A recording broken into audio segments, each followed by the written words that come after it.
Welcome to the Sold Too Early Sports Card Podcast. Would you believe that this past Dallas show, Kai was the one who almost got into a fight? Me neither, and I was there. That's Kai. I'm Screaming World Star. And we're joined by a guest today, Webb. Webb's official sports cards. Everyone's Instagram name is the goddamn same. Tyler, Kai, how the hell are you guys doing? I'm doing great. How are you, Dave? Good, man. Listen, we were having a nice spirited conversation for about 10 minutes before this podcast. Then some asshole showed up. Kai, you wanna tell us why you almost got into a fist fight today, or last week, I should say? Today, that would have been a surprise to me, but it wasn't really a fight. The guy, I don't even know. It was just someone was upset about a deal that they made with me like 6 hours prior, and they thought I was gonna like do something about it. Like at that point, just get over it. Like upset about the deal. Let me give the context to you, Tyler, and the audience as well. So Kai is like, a 20-something-year-old. He's not intimidating or imposing at all. He's not going to bother anyone or fight with anyone. He was making a pretty significant deal. It was like, what, $7,000 overall total? It was like 5,500 worth of cards. 5,500. And it was like a lot of QB stuff. Bo Nix, Jaden Daniels, Drake May, like a lot of these like very hyped QB prospects. Right?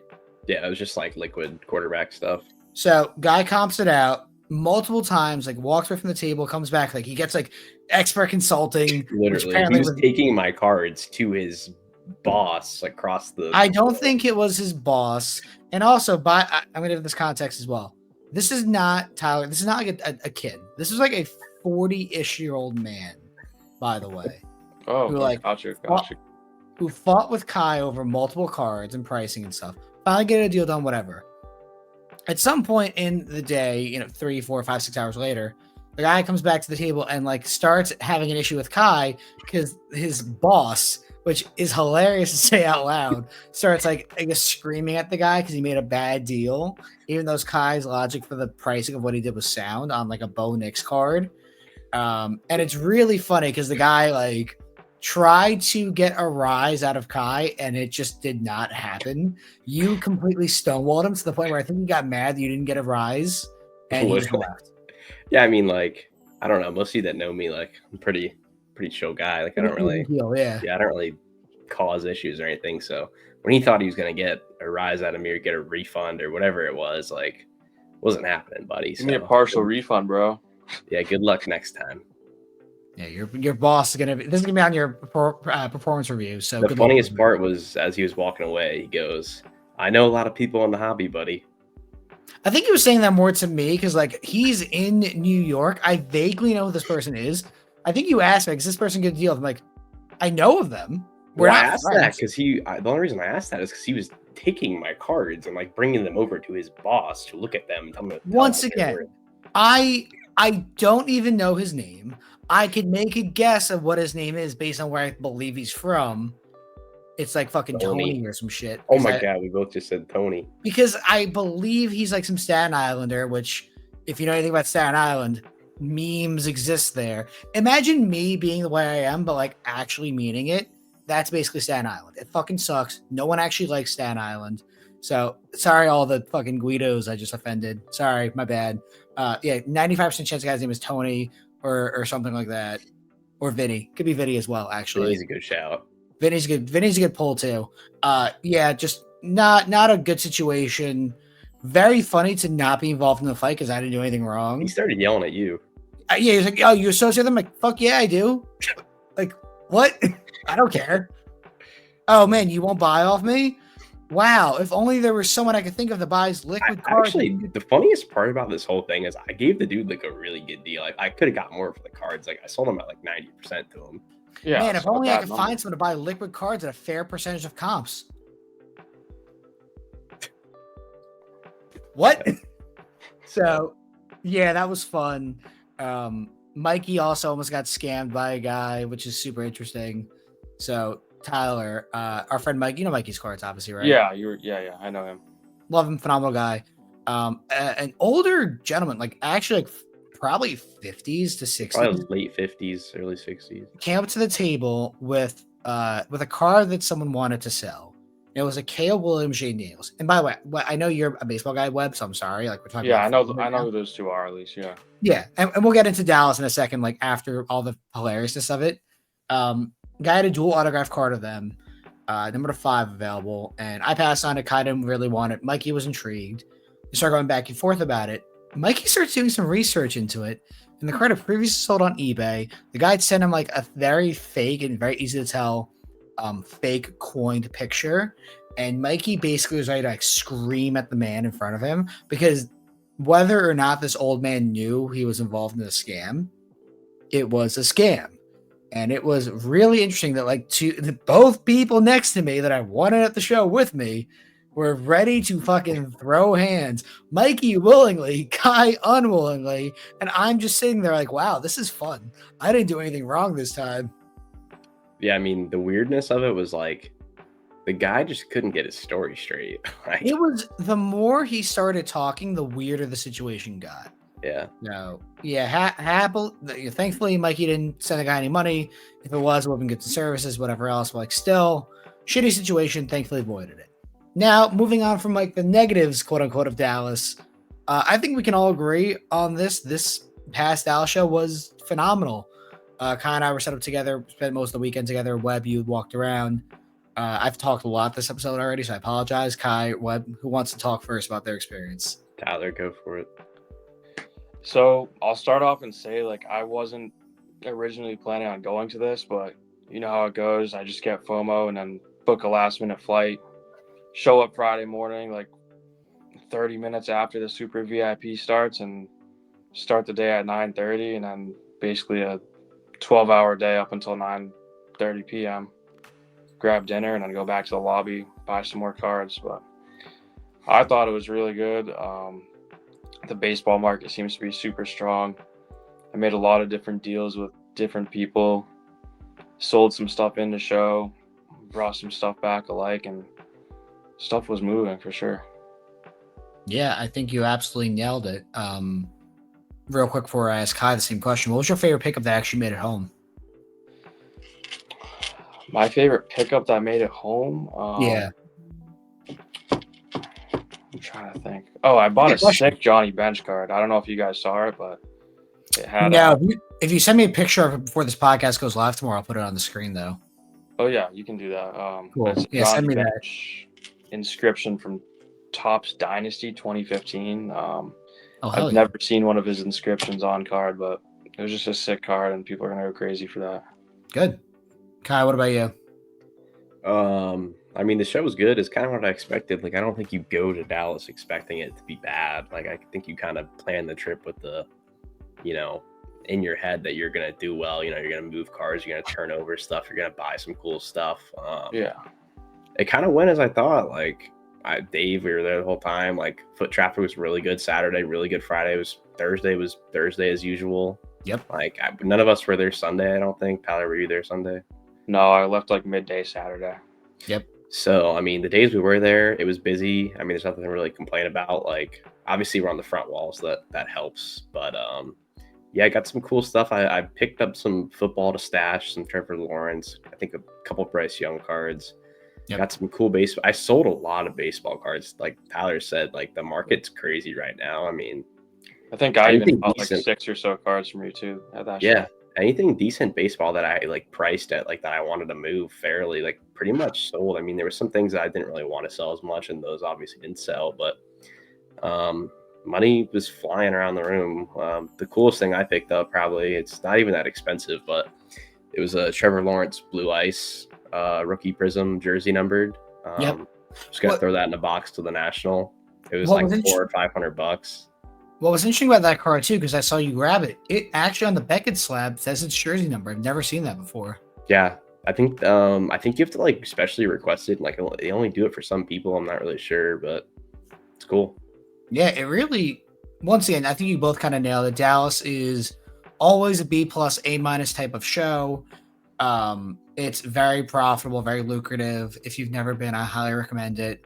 What's funny, Kai, is I saw Jay posted his video about the worst QB investments and stuff like that. So we are in that video for like a solid like minute or two. We were just BSing with Jay, Mojo Sports, who we should probably get on this podcast again at some point as well, because Jay is just like, Jay's a great guy. He's very, very personable. And yeah, we're like not co-starring in a video, but like we're in it for like a good bit of time, just talking about bad shit about QBs. What's super interesting too is, and this actually benefited both of us, you had a Bryce Young white sparkle or blue. I don't recall which one it was. Are you talking about the eBay thing? Yeah. It was a white sparkle 10. So Kai has now 2 or 3 of the PSA 10 white sparkle Bryce Youngs. And what's interesting is this is a great guy, by the way, just awesome person in general, was like looking at your cards and said, hey, I see a Bryce Young on eBay at $1,800. Like, can you do better in price? And Kai was like, I'm going to go buy it.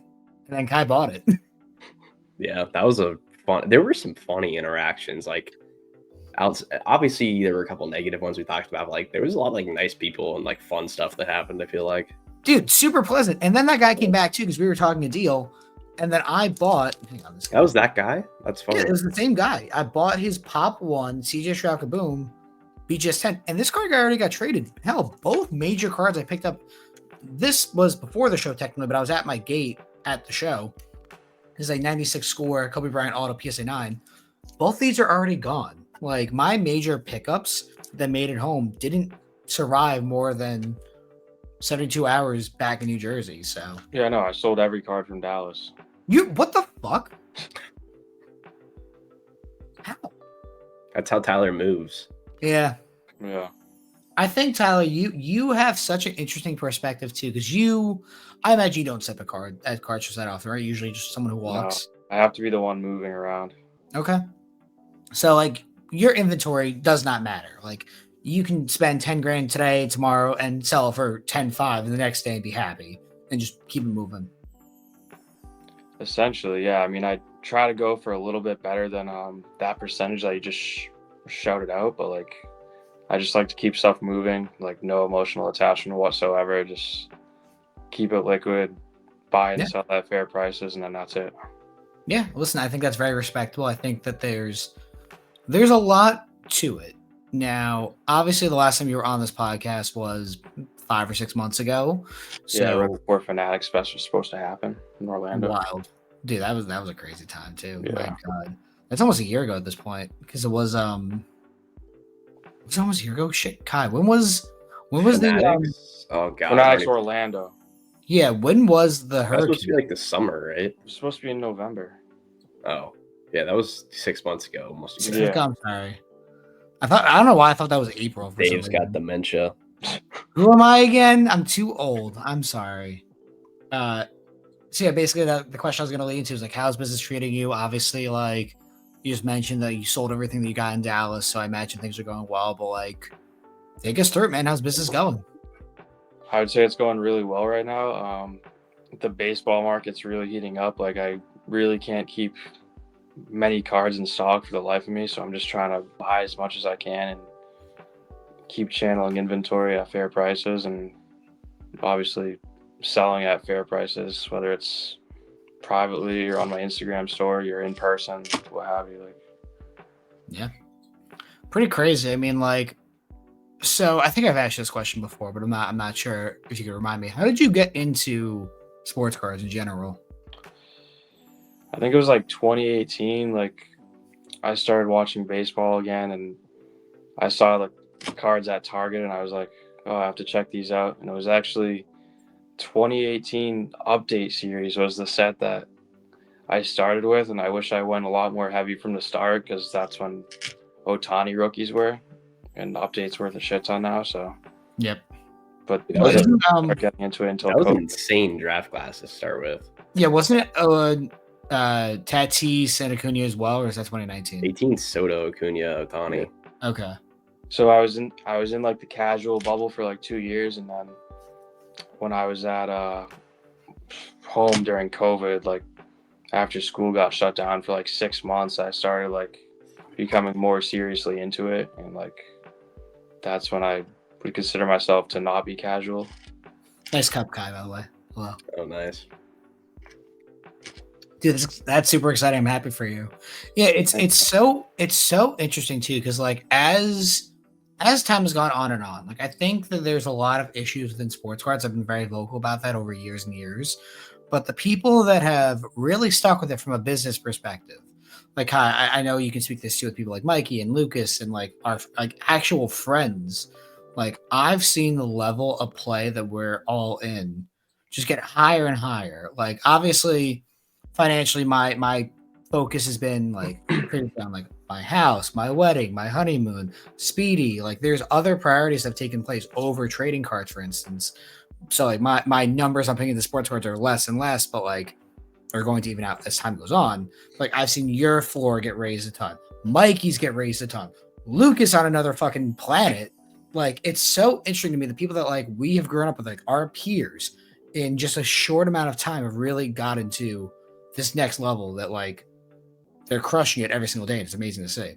Yeah, we were talking about that on the walk over to dinner or back from dinner or something. Like kind of all of us that started in that group chat for the most part, like it's getting kind of crazy. Like everyone's like actually like doing well. Like you don't really see that very often in these kind of like circles of people. Dude, it's sorry, finish your thought. No, that's it. Yeah. It's really a shame too, because like I have a friend of mine who I've known honestly longer than any of you guys. His name's Addison, who was one of my first friends in sports cards, and he just couldn't hang. He unfortunately is just not able to continue really in this industry. Just way more things important in life kind of got in his way, and it's a real shame because I really liked him, but I had to cut him off. Not because like I'm a bad friend and like, oh, David can hang out with not sports card people. Yeah, fuck him. No, it's like there's actual like unfortunate like situations going on where like this person just could not be trusted anymore. It's a real shame, and sometimes you have to move on from those type of people because unfortunately you can always move back. You can always build a bridge with someone, like you can always go back to them, but unfortunately this bridge is burnt. It's gone, which is a shame. Tyler, do you have any friends who do cards or like anyone that you met through cards that you're like really good friends with now? I mean, I wouldn't say like anybody that I'm like super like close with, like that I hang out with like on a daily basis or like weekly basis, but like I would say like there's a lot of people that I've met that are just like really chill, and I talk to a regular amount and can talk about whatever, whether it's life or cards or just stuff in general, you know? Dude, it's so important. Like my favorite memories of sports cards are the moments where I'm not sitting at the table, like dealing with people, like where it's playing FIFA with like Lane and Kendall, like two of my best friends in sports cards, or bullshitting with Kai on this podcast, or like getting dinner with like everyone in Dallas or the National, whatever else. Like this industry is phenomenal and there's a lot of good in it. And I think you start to reach a level. However, you reach it quicker than I did, which is amazing. Where like, thankfully, your finances are in place. You have your business model and your strategy, and it's phenomenal, and you're doing well. You can kind of start to fuck around a little bit, not in terms of like losing money and doing anything bad, but like you don't have to play the same game as everyone else around you. You can be a little like, fun about things, have a little personality. Because like I posted this on Instagram too, a couple days ago when I got back from Dallas, like. Everyone wants to pay the same percentage of comps for the same general cards. For you, Webb, it's Bowman Chrome, Diamond Icons, Flawless, whatever, like patch autos, rookies, PSA 10s, whatever, at a certain percentage. You want to sell it for X, you want to get it for Y. So, like 98.9% of people in sports cards, realistically 99.9%, but whatever, want to get that same thing. They want that clean Bowman, that Prism card, that NTRP, whatever else, at those percentages. And everyone kind of stays within that same spectrum. Now, exactly. What makes you different is your personality behind it. I really have elevated my personality online because I don't care anymore. That's my trick, is I care less than you so I can say more than you. I think it's funny to mess around, make jokes, play around, be critical. Once you get to that level, you're untouchable, and it's a lot of fun. Yeah. I mean, I've seen your stories. I've had some laughs, and I've done some of the same stories. Like, don't ask me for my best price. Don't ask me for my best price. Don't ask me if it's like clean, bro. It's really bad. Like, it is. I still want to make this content too, Kai. I want to do the voice recording or the the audio playback, whatever, like the 10 most common sports car things to say at a show, and like see what happens. So maybe I'll do it at like a local New Jersey show or something like that, where like the stakes are much lower, as opposed to like a day in Dallas where like I lose thousands of dollars by just being a dickhead. Yeah, I mean, it's just, I think we talked about it last time when Tyler was on, but like it's just so interesting that you do well by not even like grading anything. Like people just trust you enough to pay stronger on the raw card because they know that have a better chance to grade it than if they bought something from someone else or eBay or whatever. So it's kind of how you do your business, and it works for everyone in the end because you make your money, and then people have upside compared to like buying off eBay or whatever. Yeah, exactly. Like if you trust me, that's awesome. Like, and a lot of people do. I've bought cars off you that have gemmed, and Okai's as well. Like I've bought at least, I don't even know, Tyler, like 4 or 5 cards probably that have gotten 10s. Yeah, I think you have a more positive gem rate than a negative one lifetime. Both of you. Probably, yeah. It's kind of crazy. Also, someone's Discord is popping off right now. That's mine, sorry. It's okay. Hey, you making all them deals? It's a business expense. But is it clean, bro? What's last cop is 90. Take 70. Is it those type of messages, or is it like actually like? Yeah, like actually useful messages, or like yeah. How the fuck God, Kai is fucking popular. There you go. No, but it's so interesting to me. Like, there are so many ways to make money in this industry, and I know that obviously the way Kai and I usually talk about things, and Tyler, you as well, is from a business perspective. I don't call this a sports card hobby. I call it an industry. I've said that for a while. The hobby part of things has, unfortunately, in my opinion, passed. And I don't necessarily think that's a bad thing, because you can look at this as a business, but also be passionate about it. Yeah. I love what I do. I love interacting with people. I love buying and selling cards. I love traveling. Yeah. It's fun. Those are all great things. Like that. Do you collect anything, Tyler, or do you sell everything? I think I mentioned it briefly in the last podcast, but I collect in-person autos of players that I've met like on their come up. Like I usually go to like a couple minor league baseball games a year. I went to a lot more when I was like a kid, but I have some Anthony Volpe stuff, like Rafael Devers stuff, Rafaela stuff, like from their come up that I enjoy as a PC. So if you got like an Anthony Volpe Logo Man auto, you wouldn't bother. You'd be like, inventory, move it. Yeah, it's only the stuff that has like a sentimental attachment to me, because like I feel like when you start getting attached to inventory, that's when things get dangerous, and you're not gonna make like a good business decision in terms of selling it or not.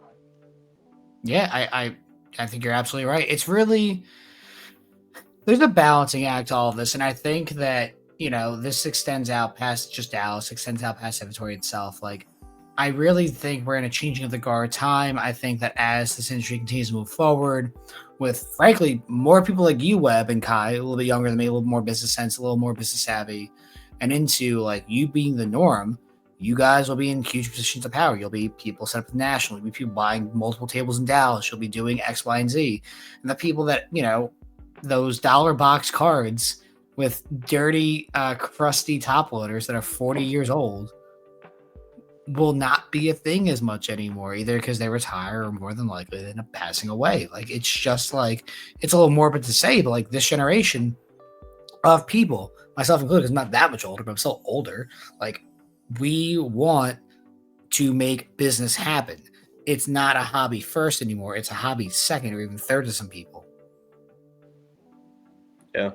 Like, I mean, if you flip cards, like, you're not a bad person. Like, you're not ruining the hobby or industry or whatever. Like, as long as you're doing stuff fairly and honestly, like, it's not a bad thing, like, to flip cards, quote unquote, I completely, it's very weird that like it's almost like a slur in a way, like call someone a flipper. Kai, tell me I'm wrong.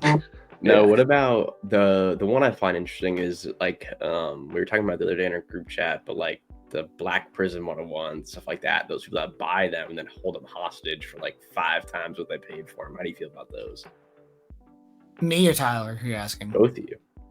I think it's fucking hilarious, because there's always a larger fool, and like that's like a psychological phenomenon. So there's something called the greater fool theory. The idea basically being that like if you buy something, there is a belief that you can find someone else to pay more for it. Now, there's also another psychological phenomenon where when you own something, you value it higher than someone else would. So you have these two counteracting psychological things where like, hey, I bought this for $1,000, it should be $1,200 versus, well, the market now says it's worth $1,000, you overpaid, I'll give you $900. And like you see these things kind of counteracting each other every single day, frankly, in every single negotiation you do, trying to find either the person that you can quote unquote dump your Kobe Bryant auto on, let's say, or CJ Stroud Kaboom, or Kai, I bought a downtown Bryce Young PSA 10 after all the shit talking I did about Bryce Young. I still bought it because I think there's someone out there that will pay more than I did because I paid X, the comp is now Y, I want Z, which is still less than the comp because, hey, we like to play the last comp game. Someone else is willing to pay a little bit more. There you go. Whoa, Dave, someone's phone is blowing up. I think it's Webb. Oh, I think it's my phone. Awkward. He's using his. Well, I'm about to blow up your spot. He's using his iPhone as his camera, and he's not even using the microphone in front of him. I wouldn't have known that if you didn't say that. I had to blow up your spot, dude. I'm sorry. Why'd you fucking do that, Dave? It's funny. I'm just a rat. That's why. Yeah. You know what they say, fake until you make it. Yeah. What do you use the mic for? We have like a separate. Don't mean to blow you up here, but we have a separate podcast studio in our basement because me, my dad, and a couple of friends, like we're all into cars and stuff. So we have a podcast that we talk about. Like, that setup, I got it. Yeah. When did that start? I don't even know about that. It's been happening for like a year. It's just something I keep separate between sports cars and my other hobbies, but you know. Good. You have other hobbies. I like That's to have important. a life besides sports. Do you want to give a shout out to it, or do you want to keep it low key? I like to keep that low key just because it's like my one escape, like where people aren't like blowing on my phone asking me for comps and what I want to pay for shit and what I'm gonna sell it for, you know. It's just a hobby on the side of cars that I don't make money off of. It's so interesting too, because like that's why I don't do this full time. Is like for me, like I don't mind working. Kai, shut up! Don't say anything about that. I don't do anything. I occasionally do work, and I enjoy getting paid to do work, and I like to be able to pay bills without sports card money. So for me, the sports cards is kind of a reprieve from like real life, and to turn that around and make it the full-time thing is not in my interest because I can make jokes and memes like, "Hey Kai, you want to see this killer item on Golden?" What is it? I want you to. All right, I'm giving you one guess. It's a killer item. Well, there's two options, so I'm gonna go with OJ. You know me too well. It is a OJ Simpson collection of items, including gloves. Are these real? These are this is really running on Golden right now. Are those Beats? I don't think they're Beats. I just think they're. I don't think they had Beats back in the day. That's what I was gonna say. I think they were just normal headphones. No, go to the headphones. Those look like Beats to me. I do think it's very funny that he has lawsuit documents. Well, you know, I should say books, but whatever. He's dead, right? He is in fact dead. Oh no. There goes driving gloves. A Pete Rose autograph. Yeah, that's Pete Rose. That's very ironic. Those are Beats. Those are literally Beats. Oh, they are. Yeah, I believe those are actually Beats. Oh no, Tyler's getting blown up over here. He's too rich. That's really yeah, they're Beats. You want some OJ Simpson Beats? Simpson game worn Beats. Yeah, I had to bring my phone in because I have like really bad eyes. So. What is that? That's a golf ball. Yeah, I guess that's a golf ball. I don't know what this is. How do you put together this collection of items? It's just like Can you please sign these photos just for raided his house myself and send them back? I guess he didn't fucking do it. What is this? Let's throw a bid on it, Dave. It's worth more than I want. OJ to me, he has. Oh my! You could buy you could buy earbuds. He definitely did it. Jesus Christ, he definitely did it. Oh man, a AAA card and some stamps and a pen. Who buys this? Is this just like the change What's that was like in his a wallet? change jar from his his Bronco? They definitely, how do I say this nicely? They definitely robbed him when he was like laying in his hospital bed and just took everything out of his pockets. It's an interesting one. Yeah, this is weird. What's the bid on that right now? It is $1,500 with 11 days left. Oh, 1,500. What a weird time that we are in. Personally owned 44 items, Beats headphones. Yeah, he personally owned those quarters. Jesus Christ. Who puts this together? I don't know. Probably an intern at Golden. Yeah. Speaking of, well, this is not Golden, but they wanted this item. The debut Paul Skeens is at auction on Fanatics. Ends in 2.5 days at time of recording. This is going to go over $1 million. It's kind of wild. You think it's going to go over $1 million? I do. I forget what we said, but I think we did predictions on it, didn't we? I think it goes slightly under $1 million. Yeah. I mean, with fees. What's it at right now? It's at what, like 800 something? It's at 650, but I don't know if this is pre-BP, right? I have to believe this is pre-BP because it's 20%, so I think it ends in the 9s personally. Pre-BP or post? Pre, I would say. So all in it would be like $1 million.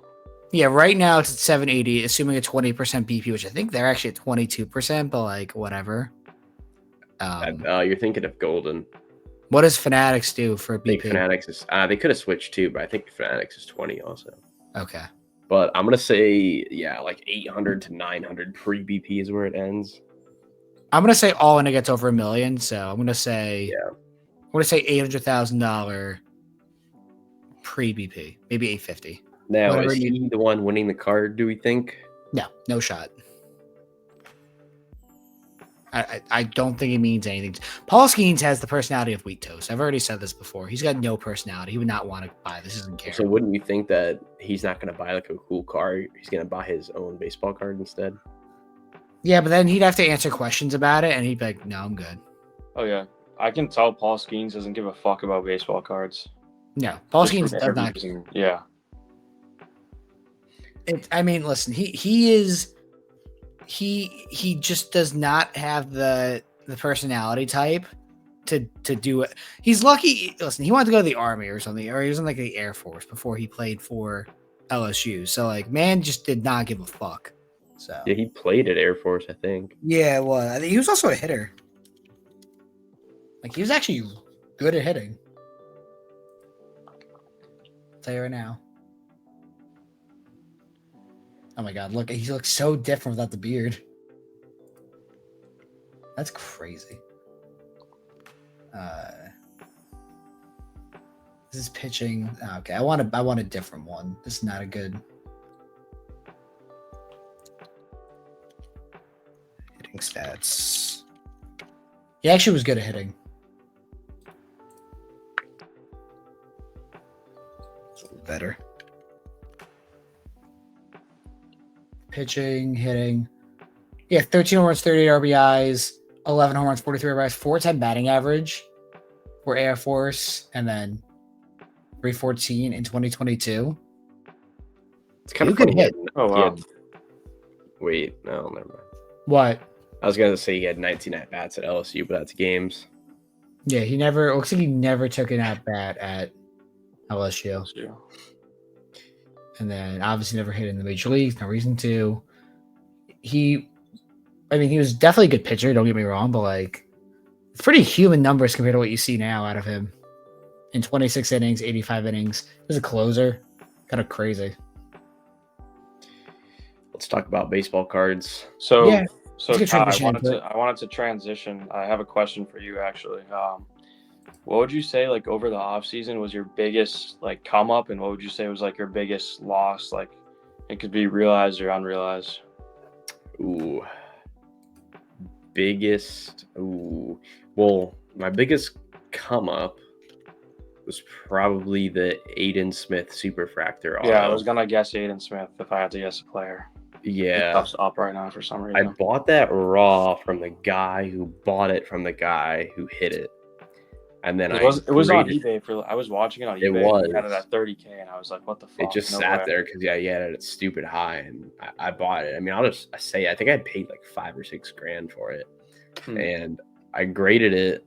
It got a 9.5. I didn't think it was gonna get a 9.5. Honestly, I thought it was a 9. But and then I sold it. It was like part cash, part trade. I basically like over doubled up on it. So I like him a lot. I think he's gonna be really good. But like at that point, I figured I might as well just move on. I still can't believe I sold that red BGS 9 to you for $1,200. I regret. I moved that like a week later. I regret that. Yeah, I regret moving that after I bought it from you. I sold it for not much more than I bought it from you for. Honestly. Oh really?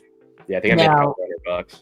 Now, Kai, do you think you want to buy back it on A Miller? Not obviously a super red, but like something in case he does end up being very good, or no? Yeah, definitely. I have a gold gem right now. Okay. I want to find more, but he's starting to pick up steam a little bit, so it's kind of hard. They also 2024 in general, every single product is so hard to grade. Like Tyler will attest to that. Like the quality control is terrible.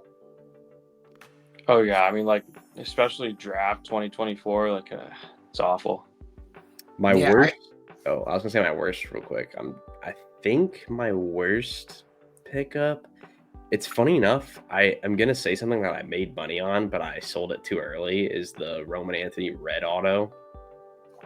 I bought it. I made like $1,000 or $2,000 on it, and then a PSA 10 auction for like almost double what I sold it for. Was yours a PSA 10 also, or was it a 9.5? Mine was a 9.5, but so I mean, you lost out on a couple grand, but like yeah, I mean, it's a red though, so it's I don't know if the multiplier is like that crazy from reds, but I don't know. Did you sell that Pearl auto that I think I sold you in January? I did. How much did you make on that? I think I like broke even on that. Honestly, that was such a hard card to move. Like I know those are tough to move, and I still bought it from you for some reason. But yeah, his stuff went up though. Like after you sold it, probably.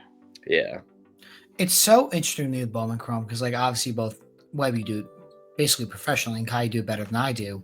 Hype out sells production every single time, and the best time to sell is now.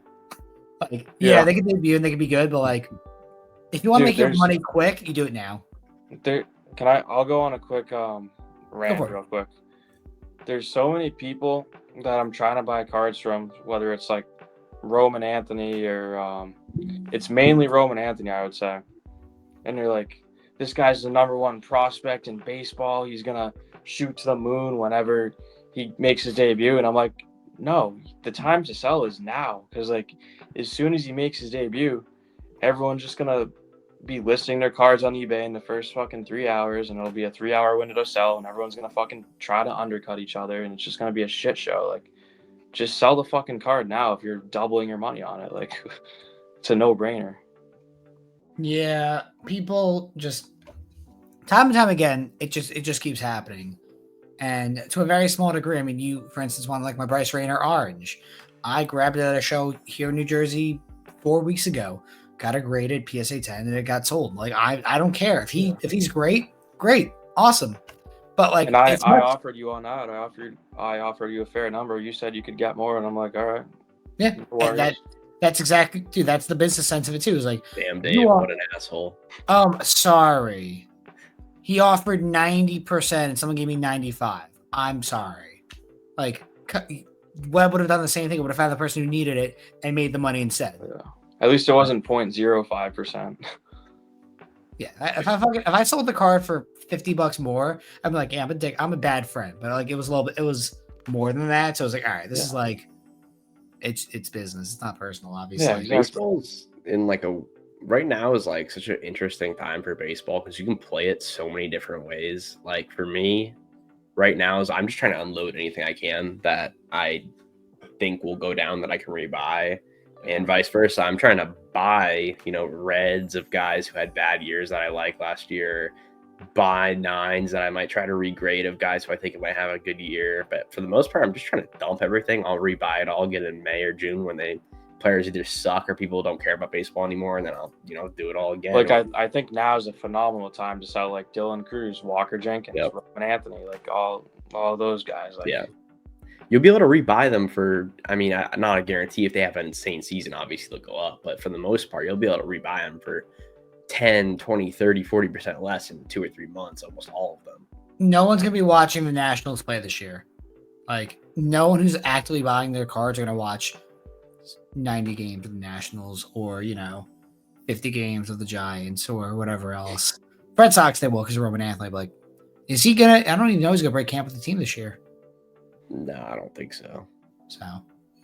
Or like the Royals with Caglione, which he might force himself on the roster, but you never know.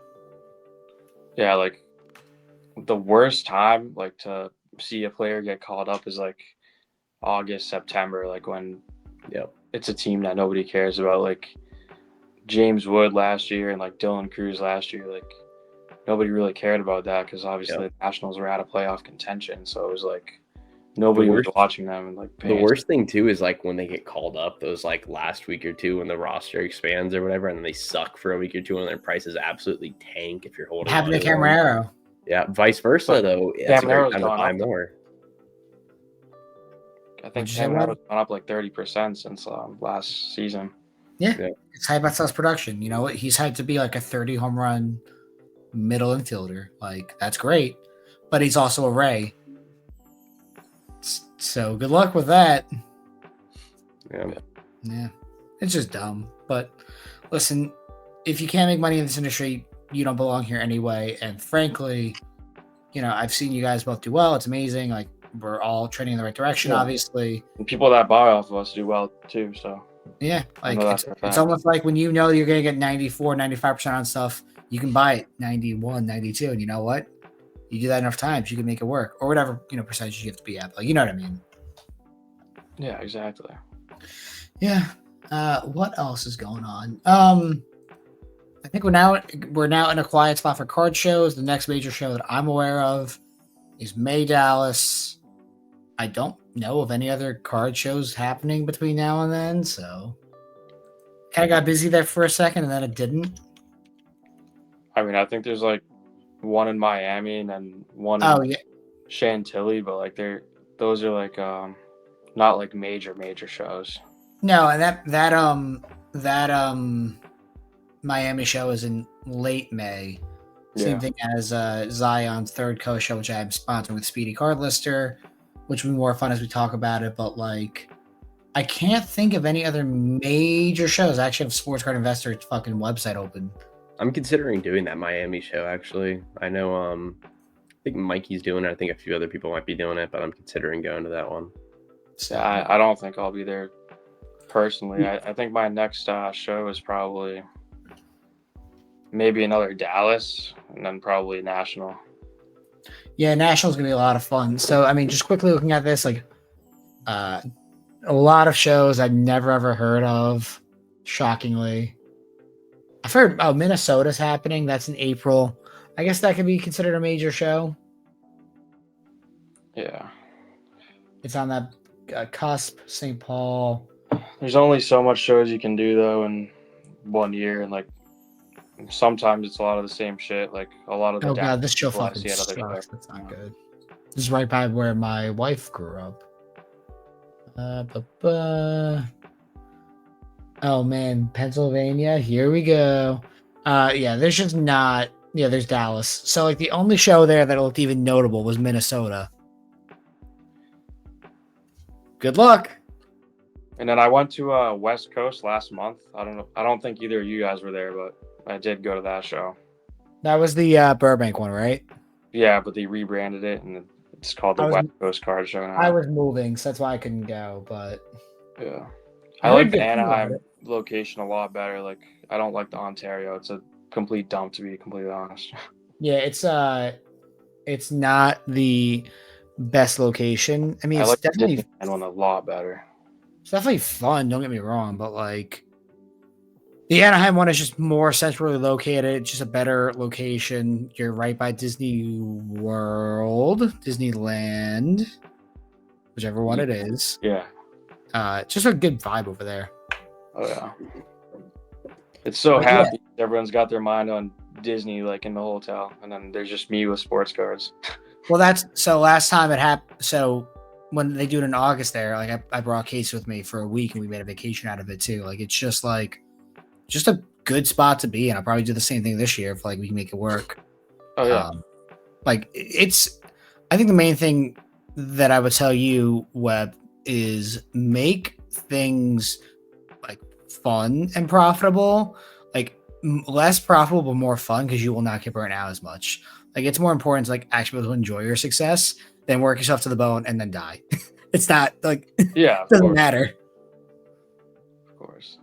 You guys do fun shit. Mean, I only went to Dallas for probably 30 hours in total, so that was like a little bit exhausting, but other than that, I try to have fun around the area and like take it slow.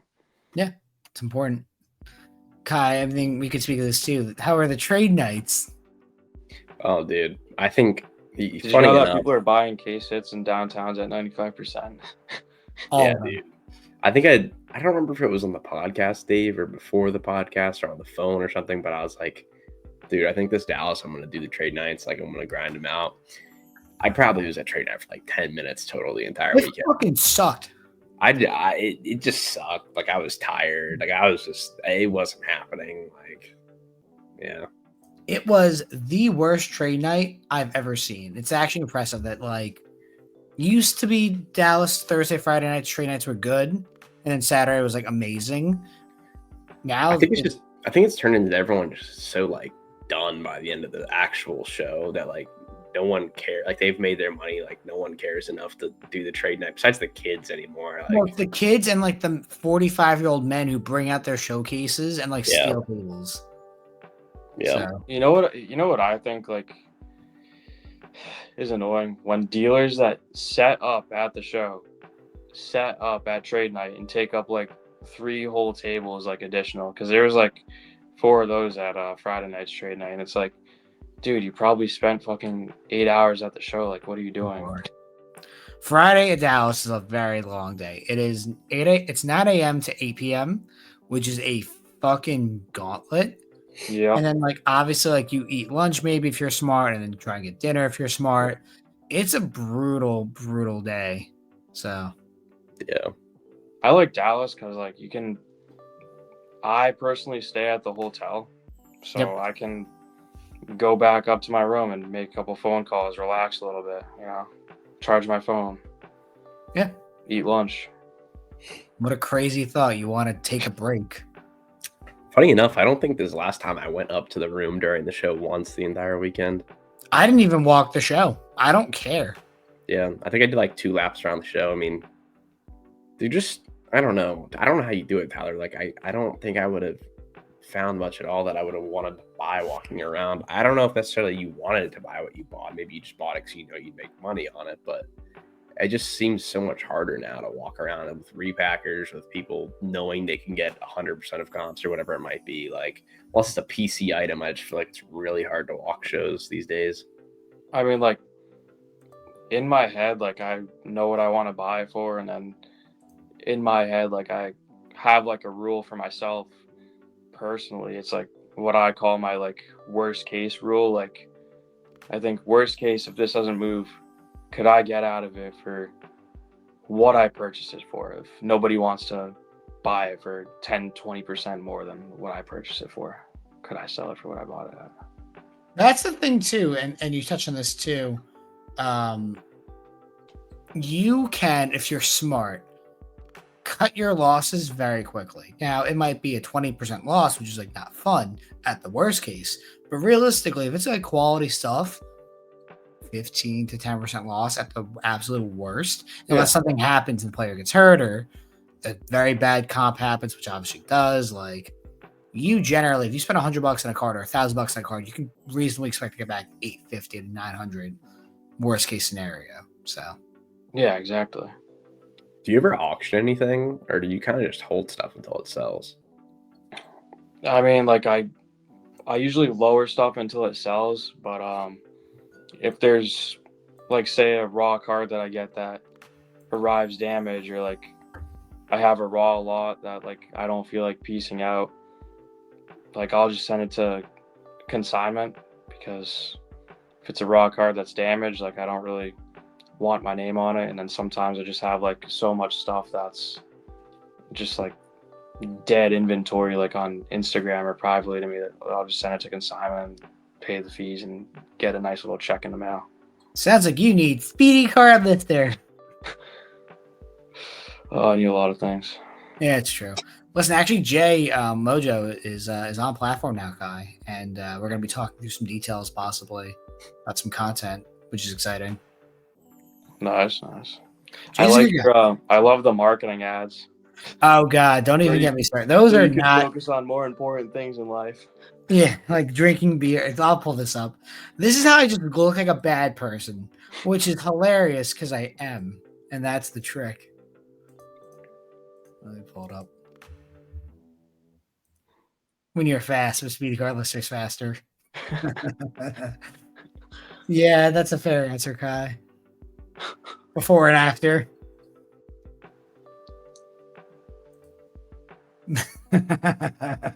This is more important.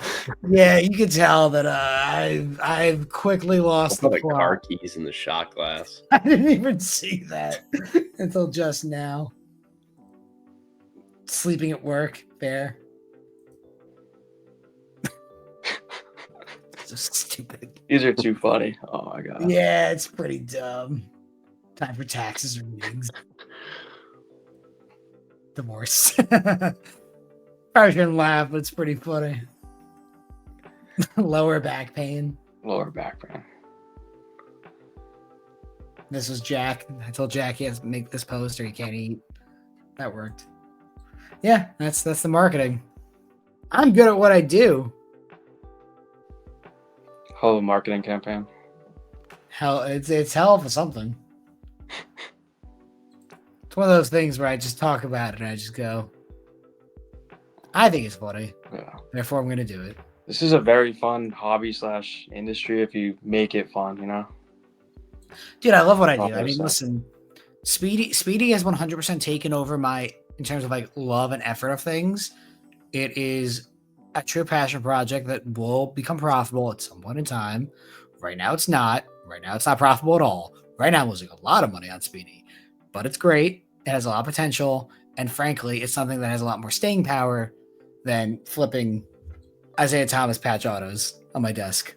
Or yeah, I think you get better at this or are just better at it when you just like make more fun out of it. Like, yeah, for example, we referenced the dude earlier that was yelling at me. Like, he was running around the room all weekend trying to make like 2% on cards. Like, he's just yelling at everyone, like having a terrible time. Like, I just laugh at those people now. Like, that's just such a joke. Like, it's not even, it just ruins like cards for me, at least, doing it that way. Yeah, and that's part of why doing it full time would be brutal as well, because like you might have to do that. Oh, you have to pay rent tomorrow and your taxes and your bills. Now gotta go fucking flip cards. Gotta sell this DD Gregorius for $15. I'm gonna die. Yeah, sorry to say to that guy, but if you're that fucked that you're getting yelled at over like $200 or something, like, you might want to find a new profession, my friend. Might not have any available. That's true. So yeah, it's a fun world out there. Tyler, I know you said you didn't want to say this, but can you give us one player you like for this season? It doesn't have to be related to cards. Or maybe it does. I mean, I like James Wood. I think he's really cheap right now. I love James Wood. He's so cheap right now. I 1,000,000% agree with that. People are going to say we're pumping because we both just said that. But, yeah. I mean, his prices went up like, I think, 15 or 20% like in the last month. But I think there's room to grow on him, yeah. The issue is, once again, it's still the Nationals, and they're like a trendy team, but like, I think him and Dylan Cruz are going to be battling for Rookie of the Year in the National League. Woods played 79 games last year. Oh, he qualified already? Yeah. Oh, never mind. I just Googled it, that's why. Want to hear my AL Rookie of the Year prediction? I feel like it's really obvious, but like no one talks about this guy. It's Jacob Wilson. Is that the guy in the A's? Yeah. What did he just get hurt last year and then people forgot about him? Yeah, he's really good. At least he was before he got hurt. Who's the pitcher on the Tigers that people like? I don't know if he's ready yet or not. Not Scooble. No, it's not Scooble. There's another one. Hang on. Pitcher on the Tigers, I'm going to say like 2% chance they win anything. Oh, it's Jackson Jobe. Oh, yeah. People like him. Yeah. Yeah, right now the favorite odds, according to DraftKings, are Jason Dominguez, Roman Anthony, Christian Campbell, Jacob Wilson, Jackson Jobe, Christian Moore, and Will Wagner. Someone was saying Cam Smith, too, for the Astros. Love Cam Smith. FSU Cam legend. Smith is not on this list. I think I don't know if like he's going to plus make the 900. team. Yeah, I don't know if he's going to make the team out of camp is the problem. And then for the NL, no shocker here. Rockies number 1, Dylan Cruz, Matt Shaw, Bubba Chandler, Jordan Lawler, Drake Baldwin, and Tyrell Ornells. I mean, the funniest part is like, I would say Roki has like nearly like a 0% chance to win Rookie of the Year. I don't think Matt Shaw is that guy either. I don't like Matt Shaw either. I mean, like the betting odds are just so weird. Like if you actually know stuff about baseball, I feel like they make no sense. The issue with Roki, as we talked about, is like I think Roki will do fine, but I think he has a lot of uphill issues ahead of him because new baseball, probably an innings limit, probably going to be like a culture shock. Like there's a lot of issues I think with his game that could easily translate to a problem. But he's also debuting today, when this podcast is already out. So we'll see how he does in his debut. Do you guys want to do a World Series prediction? Dodgers and I don't want to say Astros, but I'm gonna say Astros. I don't know, something stupid. I'll go Dodgers Red Sox, actually. Fuck it. I'm gonna make my life miserable. Tyler. I'm gonna say Dodgers and